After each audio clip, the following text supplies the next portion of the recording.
Your problem is your niche. Your problem is your niche. Narrowed down. Dumbed down to singularity.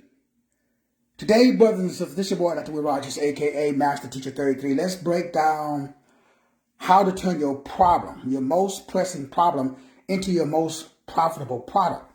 Today, we want to break down and talk to you about the fact that whatever it is that you have a plethora of that you've been told you need to fix. See, we all have been told that there's something wrong with us. We all been told that, and a lot of times we can't blame nobody else. It's really ourselves. We just, we want to blame. Obviously, you're going to blame somebody else because it can't be you, right? Even though it is. So you're going to blame somebody else. You're going to project. We all do that. We're going to project our belief system. We're going to project our insecurities as spiritual beings trapped inside of physical bodies. We project. We have a certain image that we want people to see us as. So we don't see ourselves the way God designed itself. We don't really see worth and value in itself. It just, it's like, think about what you do every day. Think about how you operate. Think about what you like. You think that, you're the only one that, like this particular food. You're the only one that, like this particular movie. So we kind of mistake our way of seeing the world. We see the world the way that we are. We don't see the world the way that it is. And it's fortunate or unfortunate because we stay broke. We stay, busted. We stay in a state where we are disgusted, meaning that we're not living our best life. And the reason that we don't live our best lives is because we are always trying to fix. It's crazy. I just, speaking for myself, I can use myself as an example here in a second. It's like we're trying to fix something that's not broken. It is broken because we broke it. It's not broken, but we broke something that's not broken.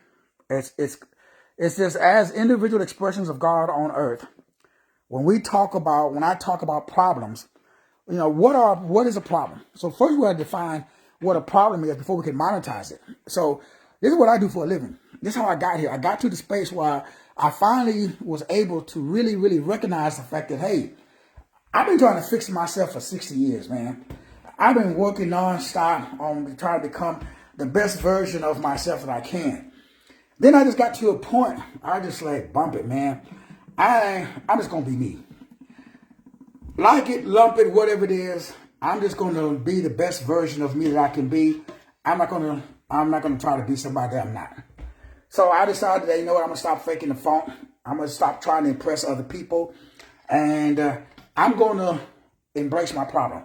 My problem was and is that I can't turn my brain off. Like, I don't really sleep at night. I'm always thinking. I'm always like ideals. They just come into my brain. I don't know where they come from. Blah, blah, blah. Even though I do. But I just get ideals all day, every day. And so I try to implement them all.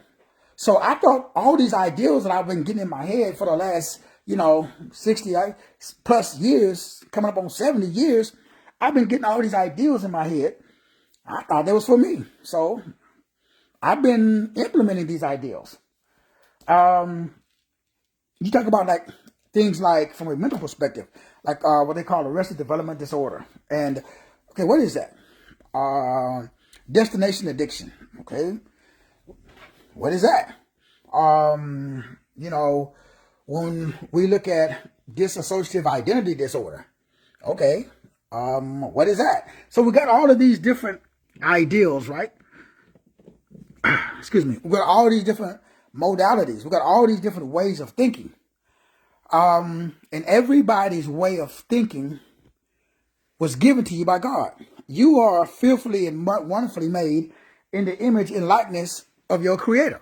So you see the world the way that God designed you to see the world. The problem is nobody else sees the world the way that you do.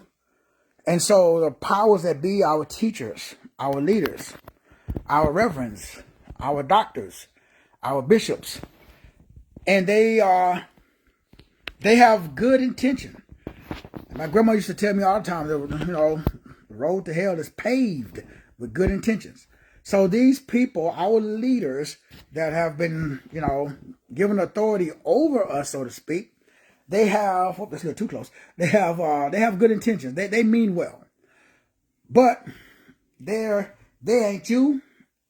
Nobody can be you but you. So even with the information I'm sharing with you right now, it has some good attributes and characteristics in this information, but at the end of the day, it's done unto you as you believe. You got to do you. You can't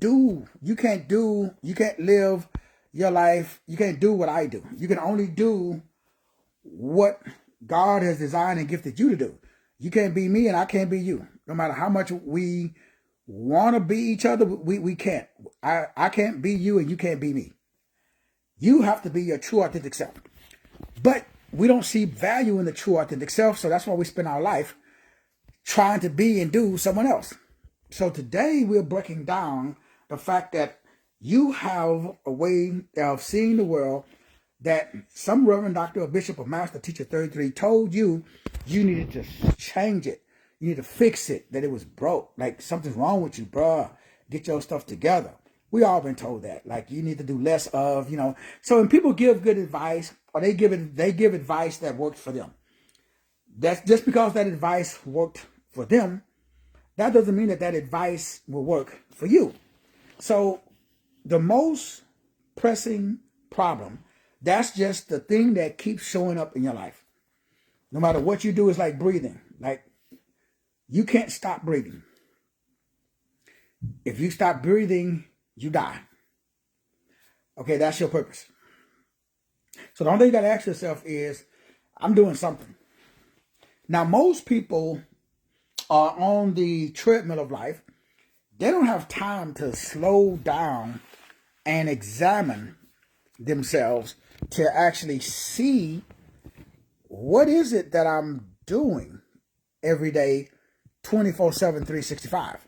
The average out of Keebler, what I just said, man, they can't do that because they don't have time to slow down and think. Most people don't have time to, do the shadow work, to delve into the inner attributes and characteristics of what makes you, you. What makes you so unique? What makes you so different from everybody else? Do you know the average Alkebulan and non-Alkebulan don't have the time to sit down and examine? So your most pressing problem is your most profitable product. You are flawed on purpose for a purpose. You designed by God, the universe. Flaws are, again, you take your life path numbers, and that's your flaw. If you're life path number 1, you're a leader. Your flaw, you're a follower. That's how you know you're a leader. If you're life path number 2, you have intuition. But if you're life path number 2, you listen to other people's advice. You don't take your own advice. Your problem is you listen to other people more than you listen to yourself. If you're life path number 3, you have the attributes and characteristics of the life path number 3, you're very creative. But the dark side of it, you are, again, you're either not creating or you are creating too much. Going back to number 1, the dark side is that you're following or you are leading in an area that you're not supposed to lead. If you're life path number 2, you are not using your discernment or you are using your discernment on your mate and on other people instead of using your discernment to create product, service, information.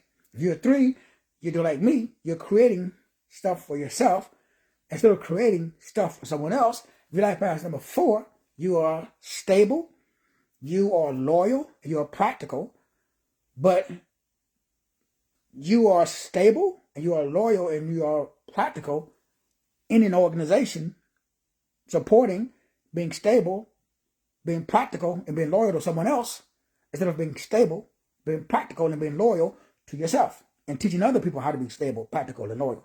If you're 5, you are adventurous. If you are outgoing, but you are either sitting in a call center taking calls, you're doing something that doesn't use your fun-loving, adventurous personality, or you're comic and you're prostituting your gift instead of monetizing your gift. If you're a 6, you spend your time, like I'm a 6, so what you're doing is you are nurturing. You're being responsible. You're being accountable to someone else instead of being responsible and being accountable to yourself, or you're being responsible and accountable to somebody else that ain't got nothing to do with you instead of being responsible and accountable to your own family, your own friends, your own destiny, your own diaconia.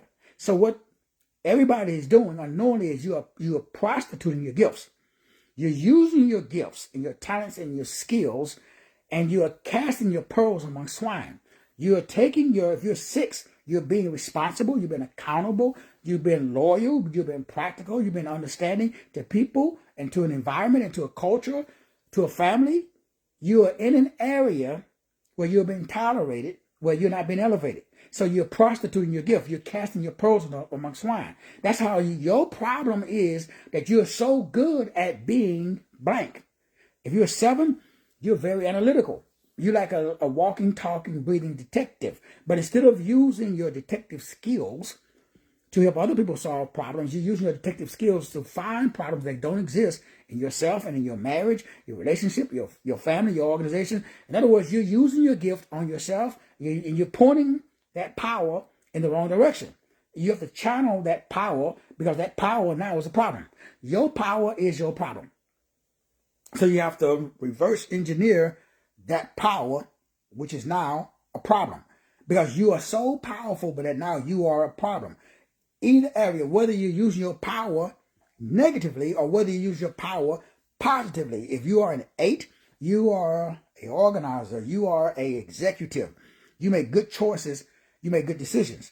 But now you're making those good choices and those good decisions for other people, places, and things. So you're not monetizing your executive skills. You should be a CEO or a COO of a major Fortune 500 company, and you're being an executive over, a dog or a monkey or a squirrel or a rabbit. You are playing too small. You put yourself in an environment that doesn't require you to measure up or to level up, not because you don't want to measure up and level up, but because you don't see the value in measuring up and leveling up in that specific area, because no one has validated you. So you have to validate yourself. If you're a 9, you are a very high level, spiritual, sophisticated individual. You are royalty. You like nice things done nice way.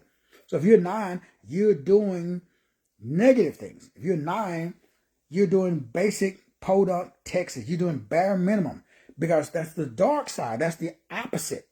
Or if you're 9, you're doing all of that stuff, except you're doing it in an area and with people who don't respect it, who don't value it, who don't need it. So the enemy wants you to cast your pearls among swine. Because why? It makes sure that you don't shine. As long as you're casting your pearls among swine, you're guaranteed not to shine.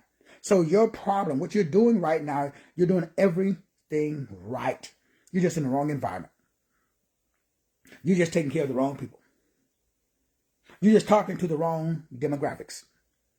You are just waging a war.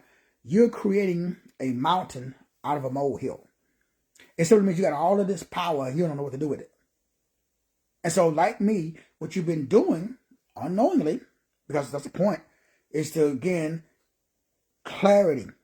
The point, exposure. The point, consciousness. The point is to give you discernment, the ability to help you see yourself. Because this is not about anyone else. This is about yourself. And so what I do for a living, as I grow, if you notice, look at where I started and look at where I'm at right now. Well, look where I will be at 5 years from now. The number one key is for you to embody now wealth. The number one key is for you to embody, embody. Number one key is to you become a body of electricity and magnetism. Period. That's it. Drop the mic. Nothing else matters. Nothing else matters. Nothing else matters. Nothing else matters. It's for you to become an electrical magnetic body. Period. The only thing that matters is for you to become an electrical magnetic body. Period. The only thing that matters is for you to become so powerful that you cannot be ignored. What's up, my brother Fernell? What's up, my brother? The only thing that matters is for you to become so bright, so powerful in your space that you cannot be ignored. How do you do that? Well, your problem is like breathing. Your problem is so again, I can only use myself as an example. So I write ebooks. I've been doing this for 30 plus. It's just easy. Like my boy, brother Fernell, fashion industry, design industry. Brother, I'll be seeing some of your, some of your posts, some of your videos, some of the stuff that you're doing. And brother Fernell, what country are you in, brother? I think you're somewhere in the motherland. I'm thinking, like you're somewhere in Africa, but I don't know what country are you in, my brother. But if you notice what brother Fernell's done is he uses his creativity in the area of fashion, and it's interesting because I know one of my daughters also who has more array, and she's very gifted not only in baking but also in fashion. That creativity, she's been able to monetize her creativity the same way I have. Now we got to go to another level. So to go to another level is you solve your internal cognitive processing by simply acknowledging it, becoming aware of it, and embracing it, and seeing the value in the way that you think. Most people are trying to fix and they're trying to change because they listen to a master teacher 33, or they listen to some reverend, some doctor, or some bishop who tell them, think like this. No, you are your own algorithm. You have your own way of processing and seeing the world. Your job is to take the thing that's just like breathing. I cannot not do. That's your product. That's your service. So I cannot not stop thinking creatively. Ideals, I can't turn it off. At night, I sleep. I have a pen and paper next to my bed or my cell phone in reach because ideals come into my brain since the age of 5. As a child, I got in trouble because I had thoughts that said, hey, what if we do that? Let's go investigate this. My grandmother, mother, father, when he was around, boy, don't do that. It's dangerous. Don't do that because this could happen and that. Now, they was telling me that because they was concerned about my safety. And a lot of times I did end up causing myself harm because curiosity killed the cat. We've all heard that. One of the greatest books that I read when I was a kid was called Curious George. Y'all remember that? That little book, Curious George? The little guy with the monkey, and he's going around investigating all of this different stuff. Bam. That's my problem. My problem is my brain loves investigating. My brain loves taking the ideals that come into the brain, seeing if those ideals exist anywhere else. And if they don't, bringing those ideals into fruition. For whatever reasons, my brain likes also to investigate questions that pop up. My brain, as a child, I intuitively asked questions that came across like I was challenging authority. I wasn't challenging authority. I wanted to know, why do we go to church every Sunday? Why is Jesus Lord? How come Buddha? Why do we got so many religions? Why does the pastor say don't smoke, but every Sunday after church I see him smoking? Why did I see the pastor? So I had questions as a child that the adults, they couldn't answer. And they didn't like me asking those questions, Brother Fernell. They didn't like that. But that's the way that my brain, because my brain recognizes patterns. My brain sees patterns. My brain sees repetition. My brain sees things that are repeated, whether they are positive or negative. My brain also sees solutions. So when there is something that is being done, my brain asks, why is it being done that way? That's just the normal way that my brain processes information. Everybody's brain processes information differently. Your job is not to change the way that your brain processes information, as long as you're not trying to hurt, harm, or defraud someone else. Because what happens is people get into deviant behavior and dark psychology because they don't know how to monetize their brain, the way that they process information, in a positive manner. Even if you are an alcoholic, there is a positive way by which you can monetize a negative habit pattern, because it's only negative because of the way that it's framed. So an alcoholic is somebody that has an addiction problem. What if you are addicted to helping people? What if you are addicted to being healthy? What if you are addicted to building, tiny homes for the homeless? What if you take your addiction to alcohol and take out the word alcohol and put in the word homeless? What if you took that addiction, because an addiction by nature is not necessarily bad. That addiction can be used for good. So when you really get to the highest level of the game, and you, hey, what's up, Brother Thomas? What's up, Mr. Alexander? How you doing, my brother? Been a while. So when you understand how to take any pattern and take what the devil meant for evil, turn it around, use it for good. That is how you monetize. And you take your most pressing problem and you turn it into your most profitable product. That's all I did. That's all I've been doing. That's all I teach. That's when I do life management, and I do, again, the Dear Canoe reports. I'm exposing people to what they believe is a problem. Because some reverend, some doctor, and some bishop told them that that's a problem. It's not a problem. That's just a design. So there are no flaws. But there are flaws because we've been told that there are flaws.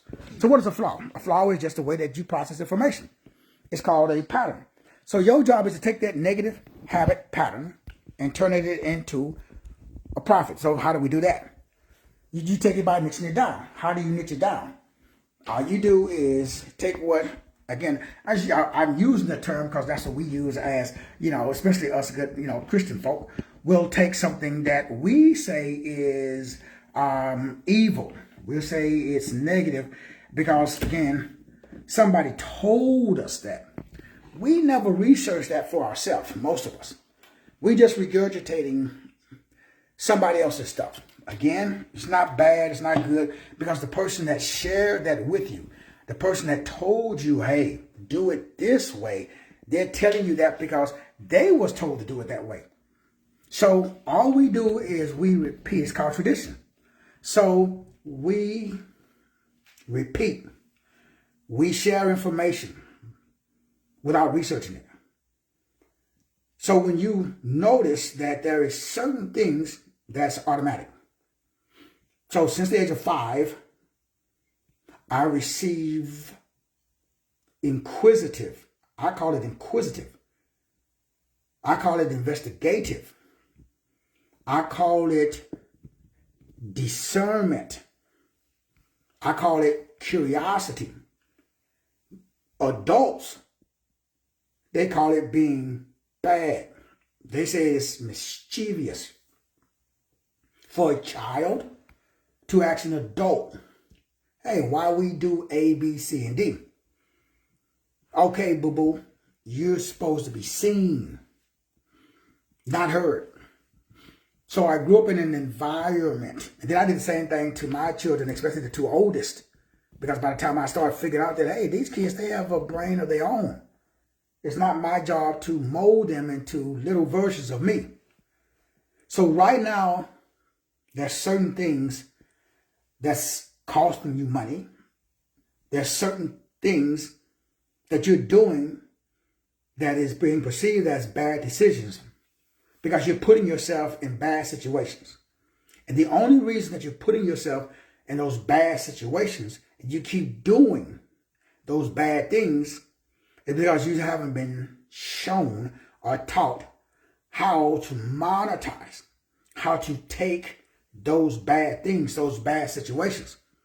One of the bad things and bad situations that I had in my first marriage is I had destination addiction. Every 1.5, 2 years, I had this itch that I want to move because I grew up, I didn't have a stable environment. And so I grew up not having a foundation, not living in one place. So as an adult, I continued that pattern because that pattern was established when I was a child. But the average person, when they purchase a home, or you live in an environment, or you raising children, like my oldest daughter went to 13 elementary schools. 13. That's a problem. Unless you're a travel agent. Unless you're in the military. And because the military, you get orders, you move every 2 or 3 years. So there are certain occupations, there are certain jobs that require you, let's say you are over the road truck driver. So that means that you're driving trucks, you're in a different state every day. So let's say you're one of those guys that do the high wire, those pole guys go up in the air, and they go around, they work on these towers, those wind towers. Okay, they are all over the world, they're all over the place. What about those people, those oil rig guys? So wherever they find oil, you got to go. So your job is to match and to marry an occupation with your problem. Or if you really high speed, your job is to create a product, service, or information that uses your problem to create a profit. That's what I do for a living.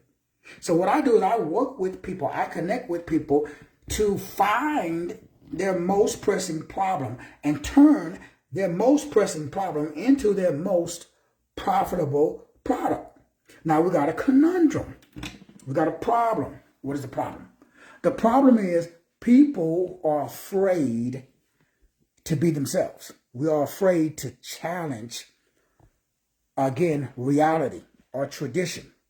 Because it's not cool, Brother Will, to go up against the dominant culture, the reverends, the doctors, the bishops, the people who have established the way of doing things. COVID changed and exposed a lot of stuff. People used to get up every day, drive to work. Lockdown came, they found out that, man, a lot of retail space became available after COVID because people realized that, why am I driving to work every day, fighting traffic, doing stuff, and the thing that I'm doing at work, I can actually do at home. It exposed a flaw in the system. But was it a flaw? No. It's just people are used to doing certain things certain ways, and we get stuck. So when COVID came, COVID blew up and showed that, hey, you don't have to drive to work every single day. You could literally do what you do at work, you can do at home. And so it exposed the fact that, hey, there's a lot of stuff that people do at work and they get in their car and they drive. You can do the same thing at home. You can work from home. And you can do what? You can be just as productive working from home as you are working in an office. So that's a problem. But it wasn't a problem. It is a more efficient way of doing things. That's what AI is doing. So AI is exposing a lot of non-efficient way of processing and doing things. So all I'm saying is find the most efficient way of utilizing the way that you play or monetizing the way that you play. Get paid for being off. Get paid for being on vacation. So think about, on your dream vacation, what would you be being? Who would you be? Think about if you was getting paid $1 million a year. If you was getting paid $1 million a year, who would you be? Who would you be being if you were getting paid? Not who you would be doing, who would you be being? Who would you be? I'm going to pay you $1 million a year to be blank. Fill in the blank. Doc, I would be a electrician. I would be a plumber. I would be a,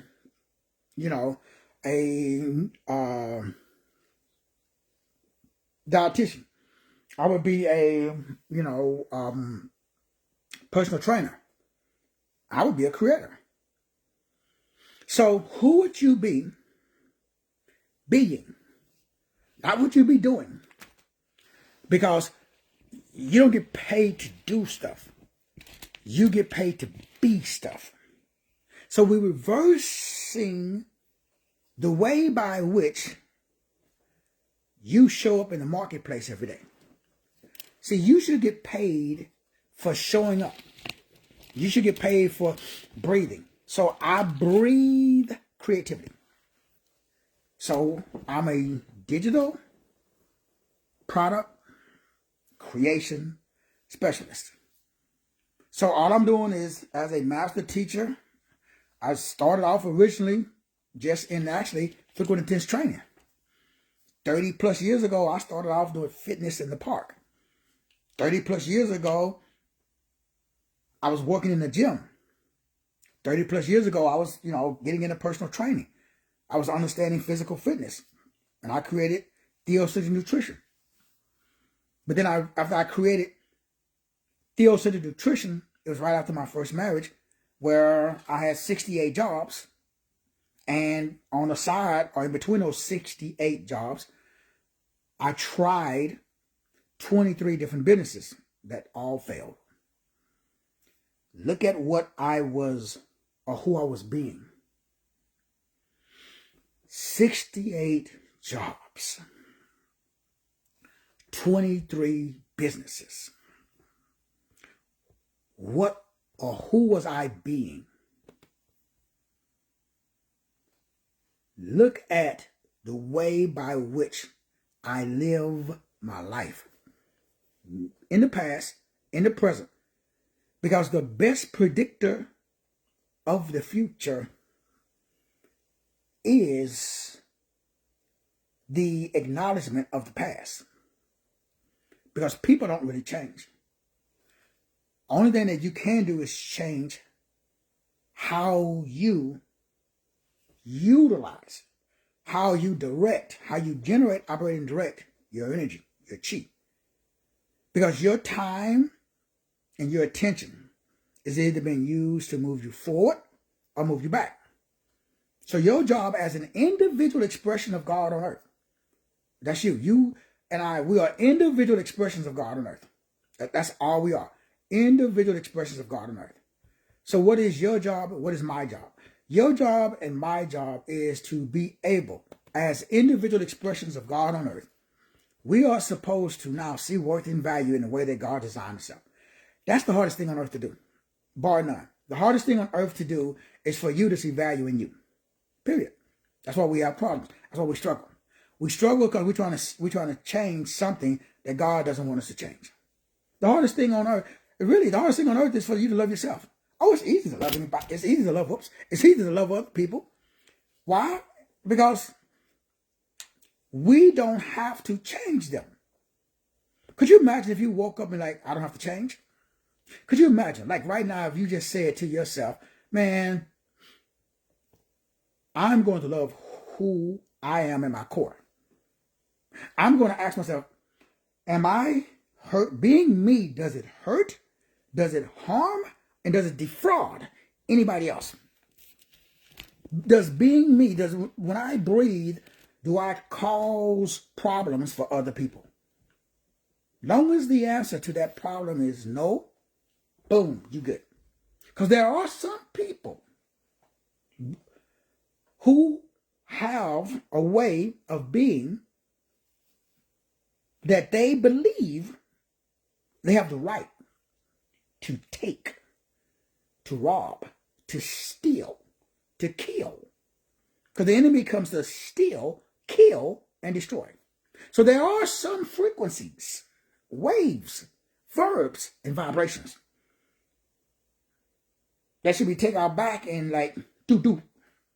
Understand? There are some. So I'm not talking to those people. I'm not giving you a green light, bruh.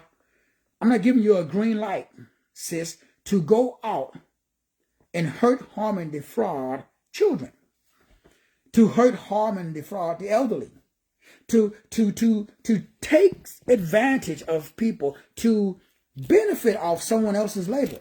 No, bro, if you don't work, you don't eat. But thankfully, working is being, it's not doing. We are human beings. We're not human doings. You got conned, bro. So the average Negro got conned. He got tricked. He got bamboozled by religion. Now, how do I know? How you think I got here, bro? So you think what I'm telling you is, I read it in the book. Did you hear what I just said? I had 68 jobs. We moved 25 times in a 25-year relationship in my first marriage. That's a problem. Unless you're a travel agent. Unless, you're a door-to-door mobile seller. Unless there are occupations that pay you to move. There are positions and jobs that pay you. So everything that I'm doing wrong, now I get paid. Because I like creating. I don't know, it just comes automatic. I create anywhere from 10 to, on average about 10 books a day. This video that I'm doing right now, I do anywhere from 5 to 10 of those a day. The images, the graphics, I do about 20, 30 of those a day.